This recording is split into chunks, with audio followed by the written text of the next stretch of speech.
Hello everyone, welcome back to your own channel. आज हम करने जा रहे हैं आपकी वर्कशीट नंबर 7 विषय गणित कक्षा 9। हमारी डेट 19 जुलाई के लिए। तो चलिए शुरू करते हैं। आज की वर्कशीट में हम पढ़ेंगे रेखिक समीकरणों के बारे में।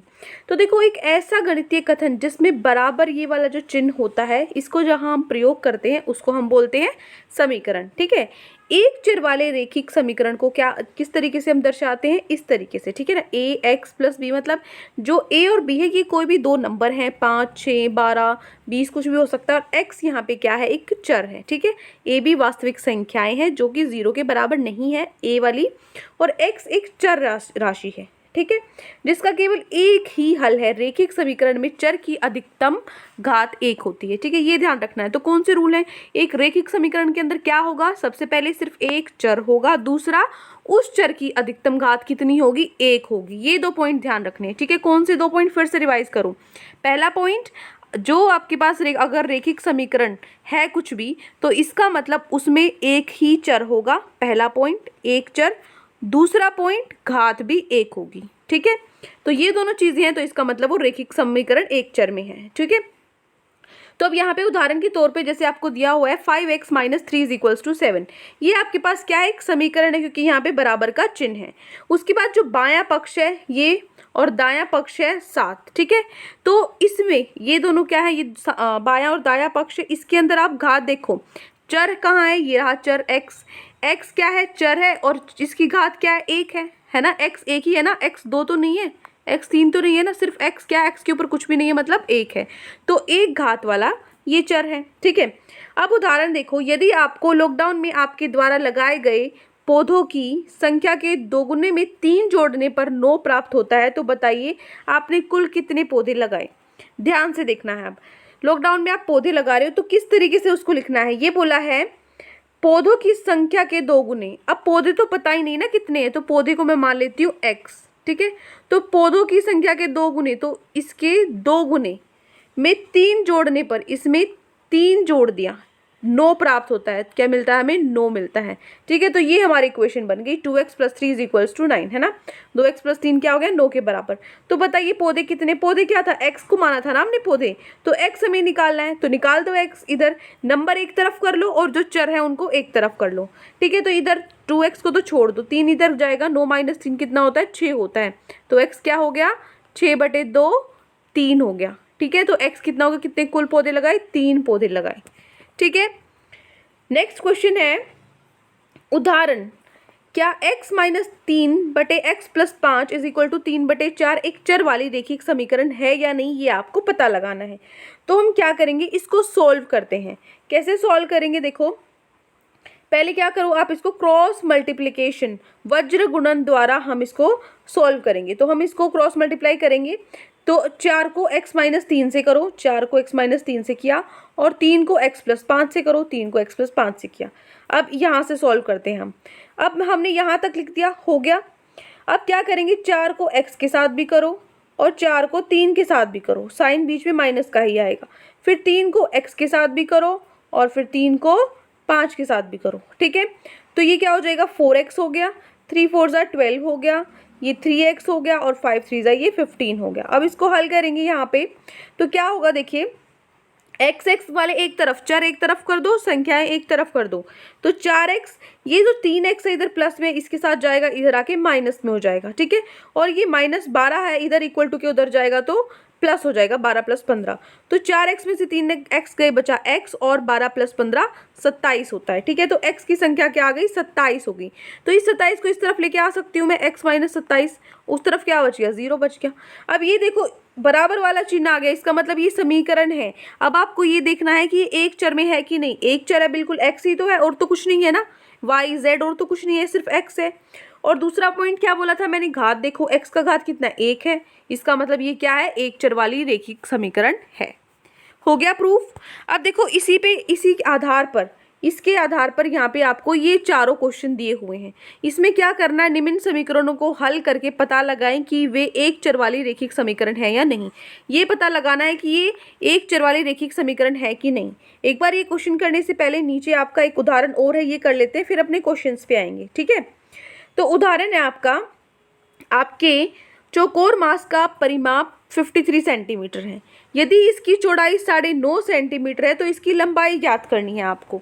ठीक है, परिमाप चौकोर मास्क है। ठीक है, चौकोर की क्या होती है, रेक्टेंगल है जो आपका, क्या होता है उसका परिमाप, माना मास की लंबाई x सेंटीमीटर है। मैंने बोला था जो निकालना होता है उसको x मान लो। क्या निकालना है, हमें लंबाई ज्ञात करनी है, तो उसको मैंने x मान लिया लंबाई को। ठीक है, तो चौकोर मास का परिमाप क्या होगा, क्या होता है, l प्लस बी, यही होता है ना, 2 गुना में l प्लस बी होता है, मतलब लंबाई और ये चौड़ाई b है ना।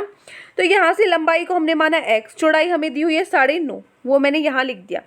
अब मैं क्या करूँगी, बोर्ड मास आपको पता है ना, बोर्ड मास, तो यहाँ पे हम कुछ भी जोड़ने से घटाने से पहले क्या करते हैं, बी मतलब होता है ब्रैकेट, जो ब्रैकेट है ना इसको हल करते हैं।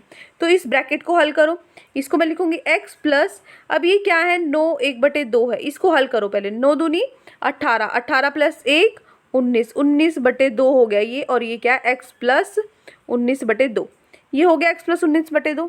ठीक है, और ये 2 यहाँ पे ऑलरेडी है।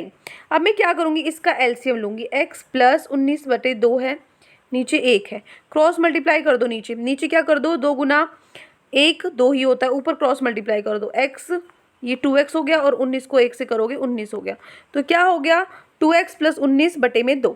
अब 2 से 2 काट दो, क्या बचा 2x प्लस 19 बचा। तो 2x प्लस 19, ये क्या हम क्या निकाल रहे थे इस तरफ, ये क्या था, ये क्या था, हम क्या निकाल रहे थे, परिमाप। परिमाप कितना दिया हुआ है, 53 दिया हुआ है, तो 53 के बराबर होगा, ये इसके बराबर होगा, क्योंकि मास का परिमाप 53 सेंटीमीटर दिया हुआ है। अब इसको हल कर दो, संख्या एक तरफ कर दो, चर एक तरफ कर दो, तो 19 इधर आके माइनस में हो जाएगा, 53 में से 19 घटाएंगे 34 आएगा, इधर 2x है, 34 इज इक्वल टू 2x, तो x है इधर, 2 नीचे आ जाएगा, 34 के डिवाइड में हो जाएगा, तो x की वैल्यू क्या आ गई 17 आ गई। ठीक है, तो इस चौकोर मास की लंबाई कितनी है, 17 सेंटीमीटर है। क्लियर, तो ये हमारी वर्कशीट हो गई। अब हम क्वेश्चंस पे चलते हैं। इसके आधार पर एक नीचे आपको क्वेश्चन दिया हुआ है, निम्न समीकरण के कथन स्टेटमेंट बनाइए और अपने दोस्तों को साझा करिए। स्टेटमेंट जैसे अभी हमने ऊपर बनाई थी ना, कौन सी स्टेटमेंट, इस तरीके से ये वाली जो बनाई थी हमने, ठीक है ना, ये सब बनाना है। चलो पहले ये 2 क्वेश्चन आपकी वर्कशीट में, एक तो ये क्वेश्चन है जिसमें हमें क्या करना है, निम्न समीकरणों को हल करके पता लगाएं कि वे एक चर वाली रेखिक समीकरण है या नहीं। पहला क्वेश्चन है ये आपका। दूसरा क्वेश्चन नीचे आपको दिया हुआ है यहाँ, ठीक है, वो हम करेंगे। तो चलिए इन चारों का पता लगाते हैं, ये रेखिक समीकरण है कि नहीं, इनको हल करना शुरू करते हैं। तो फर्स्ट क्वेश्चन का फर्स्ट पार्ट है हमारा m-5 अपॉन में m+7 इज इक्वल्स टू 3/2। ठीक है, 3/2। तो मैं क्या करूंगी, सबसे पहले हमारा स्टेप क्या था, इसको क्रॉस मल्टीप्लाई वज्र गुणन करेंगे। ठीक है, तो 2 को करूंगी मैं m-5 से, और 3 को करूंगी m+7 से। अब इसको हल करो, ये कितना हो जाएगा 2m, 2 5 = 10, यहाँ पे भी ये क्या हो जाएगा 3m, और ये क्या हो जाएगा 3 7 = 21। ठीक है, तो m वाली जो एक तरफ है चर वाले कर लो। ठीक है, इधर 2m है, इस 3m को भी इधर ले आओ, इक्वल टू के इधर आ जाएगा तो माइनस में हो जाएगा। यहाँ पे -10 है, इक्वल टू के उधर लेकर जाऊंगी, प्लस हो जाएगा, 21 + 10 31 होता है, 2m - 3m -m होगा। ठीक है, अब मैं क्या करूंगी, इस m को उधर ले जाऊंगी, 31 + m कितना हो जाएगा, इधर 0 बचेगा, सिर्फ -m है, इधर आके प्लस हो जाएगा ये। तो हमारी इसको मैं इस तरीके से लिख सकती हूँ, m + 31 इज इक्वल्स टू 0, बिल्कुल लिख सकती हूँ, क्योंकि आप 0 इज इक्वल्स टू, मतलब मान लीजिए x + 2 इज इक्वल्स टू 0 लिख रहे हो, या 0 इज इक्वल टू x + 2 लिख रहे हो, बात तो एक ही है ना। ठीक है, तो इसी तरीके से मैं इसको यहाँ क्या लिखूंगी, m + 31 इज इक्वल टू 0 लिखूंगी। तो ये क्या है, एक चर वाली रेखिक समीकरण है। क्यों है, क्योंकि एक तो सिर्फ एक ही चर है m, ऊपर से इसकी घात क्या है 1 है, इसका और मतलब ये क्या है इसका, कि रेखिक समीकरण है। तो यही हमें पहचानना था कि ये रेखिक समीकरण है कि नहीं। तो ये हो गया आपका क्वेश्चन 1 का फर्स्ट पार्ट। क्लियर, अब चलते हमारे क्वेश्चन नंबर 2 पे, सॉरी क्वेश्चन नंबर 2 के सेकेंड पार्ट पे। ठीक है, ये है आपका फर्स्ट का सेकेंड पार्ट। क्या है, 2y - 5 बटे y + 8 इज इक्वल टू 4/2। क्या करेंगे, क्रॉस मल्टीप्लाई करो, 2 से पहले किसको करो, 2y - 5, 4 को करो y + 8 से। ठीक है, तो ये कितना हो जाएगा, 2 2 = 4y, और ये 2 5 = -10, ये कितना हो जाएगा 4y, 8 4 = 32। ठीक है, तो 4y और 4y इधर आ जाएगा, 4y - 4y, और ये -10 उधर चला जाएगा, 32 + 10 हो जाएगा, 32 + 10 42 होता है, और ये तो कट गया, 0 हो गया। ये बराबर तो है नहीं, इक्वल टू का साइन तो लगा नहीं सकते, क्योंकि 0 इसके बराबर तो है नहीं।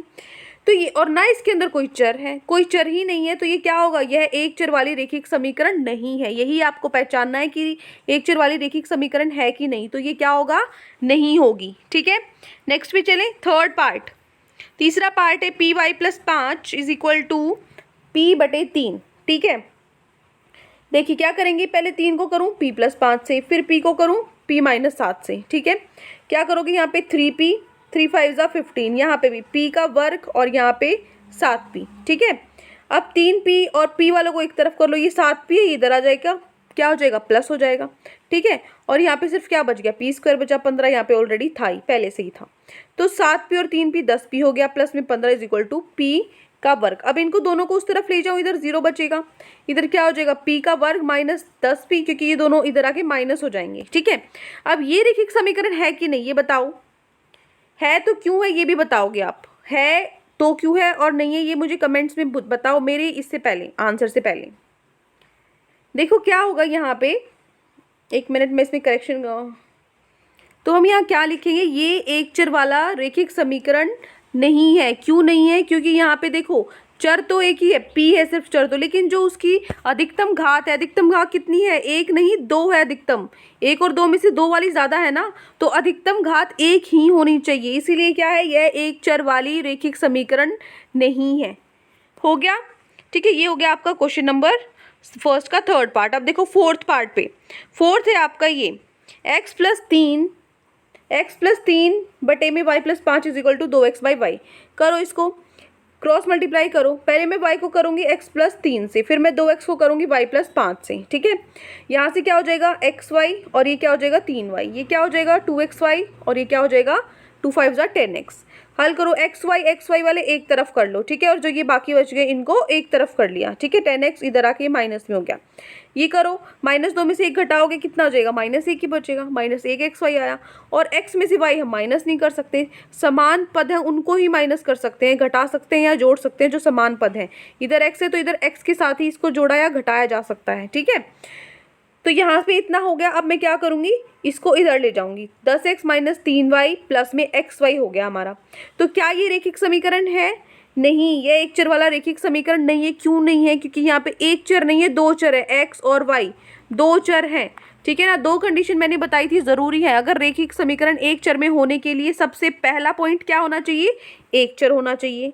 ठीक है, दूसरा जो वो एक चर है उसकी अधिकतम जो घात है वो 1 होनी चाहिए, तभी एक चर वाली रैखिक समीकरण बनेगी। ठीक है, तो इसके अंदर नहीं है वो, तो ये हो गया फोर्थ पार्ट। ठीक है, तो हमारा जो क्वेश्चन नंबर 1 है उसके चारों पार्ट हमने कर लिए हैं। अब जो हमारा प्रश्न नंबर 2 है उस पर हम चलेंगे। ठीक है, चलिए, ये है आपका हो गया फर्स्ट क्वेश्चन, ये है आपका जो प्रश्न नंबर 1 है। ठीक है, प्रश्न नंबर 1 हो गया यहाँ से। अब देखो प्रश्न नंबर 2, ये है आपका प्रश्न नंबर 2। ठीक है, प्रश्न नंबर 2 क्या है, निम्न समीकरणों के लिए कथन स्टेटमेंट बनाइए और दोस्तों से साझा कीजिए। क्या करोगे, x minus 5 is equal to 0 है, इसको मैं क्या लिख सकती हूँ कि x में से 5 घटाने पर 0 प्राप्त होता है, ऐसे लिखना है आपको, इसको स्टेटमेंट की लाइन की फॉर्म में लिखना है। x plus 7 is equal to 40 को क्या लिख सकती हूँ, x में 7 जोड़ने से 40 प्राप्त होता है। इस तरीके से लिखने हैं आपको सारे। तो चलिए फटाफट से सारे लिख लेते हैं। प्रश्न नंबर 2 पे चलते हैं, हमारे सेकेंड क्वेश्चन है जो, ये है आपका सेकेंड क्वेश्चन। इसका पहला पार्ट है x माइनस 5, ये मैं आपको बता चुकी क्या होता है, x में 5 घटाने से 0 प्राप्त होता है। दूसरा पार्ट क्या था, ये दूसरा था और ये तीसरा था, तो मैंने पहले दूसरा कर दिया फिर ये, उससे कोई दिक्कत नहीं है, आप कोई सा भी पार्ट पहले कर लो कोई सा भी बाद में। ठीक है, करने सारे हैं। अब देखो उसके बाद है 2m plus 3 is equal to 56। ठीक है, 56 होगा, तो क्या कैसे लिखोगे इसको, 2m नहीं लिखोगे, इसको कैसे लिखोगे, संख्या m के 2 गुने से, है ना, जैसे पौधे थे, पौधे के 2 गुने से। ठीक है, जितने पौधे लगाए, तो यहाँ पे आप 2m नहीं लिखो, अब क्या लिखोगे, संख्या m के 2 गुने में 3 जोड़ने पर क्या होता है, हमें 56 प्राप्त हुआ। ठीक है, इस तरीके से लिखोगे। तीसरा है x plus 7 is equal to 40, कैसे लिखोगे, x में 7 जोड़ने पर 40 प्राप्त होता है। हो गए पहले 3 पार्ट, आगे चलो। चौथा पार्ट है y is equal to 1/5x। ठीक है, तो क्या है, x का 5वां भाग, ये क्या होता है, भाग होता है ना, x का 5वां भाग किसके बराबर है, y के बराबर है। इस तरीके से आप लिख सकते हो। उसके बाद फिफ्थ पार्ट है आपका x minus 3/6 is equal to 1/2। क्या करोगे, 2 से आपका ये 6 कट गया 3 पे, इधर क्या आया x minus 3/3 is equal to 1 आ गया, है ना। फिर मैं यहाँ से क्या करूँगी, जो 3 है ये इस पर भी है और इस पर भी है ना, इसके पास भी है और इसके पास भी है, तो मैं क्या करूँगी, x अपॉन में 3 और इधर 3 अपॉन में 3, दोनों के नीचे 3 3 लिख दिया, 3 से 3 तो कट गया, इधर आ गया 1, इधर क्या बचा x माइनस 3। अब इसका हमें लिखना है, कैसे लिखूंगी, x के 1/3 में से, ये x का 1/3 है ना, x के 1/3 में से 1 घटाने पर क्या प्राप्त होता है, 1 प्राप्त होता है। ये हो गया आपका 5th पार्ट, ठीक है। नेक्स्ट है आपका जो लास्ट पार्ट है, 2x plus 9 is equal to 27।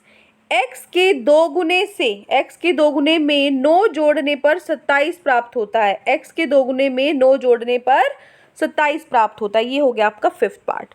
तो ये आपकी आज वर्कशीट गिवन थी। आई होप आपको अच्छे से सारे क्वेश्चंस, और सॉरी ये 6th पार्ट है, 5th तो ऊपर वाला है ना, इसको ठीक कर लेना, ये 6th पार्ट है आपका, this is your 6th part. तो ये आपके फर्स्ट क्वेश्चन में जो 4 पार्ट हैं और जो आपका सेकंड क्वेश्चन है उसमें जो ये 6 पार्ट है हमने कर लिए हैं। आई होप आपको सारे क्वेश्चंस और पूरी वर्कशीट अच्छे से समझ में आ गई है। फिर भी कोई भी डाउट है पूरी वर्कशीट में तो कमेंट सेक्शन में मुझे बता सकते हैं, और अगर आपको लेक्चर अच्छा लगे तो चैनल को सब्सक्राइब कर सकते हैं, वीडियो को लाइक कर सकते हैं। आज के लिए इतना ही, मिलते हैं नेक्स्ट वीडियो में। Till then take care, bye bye.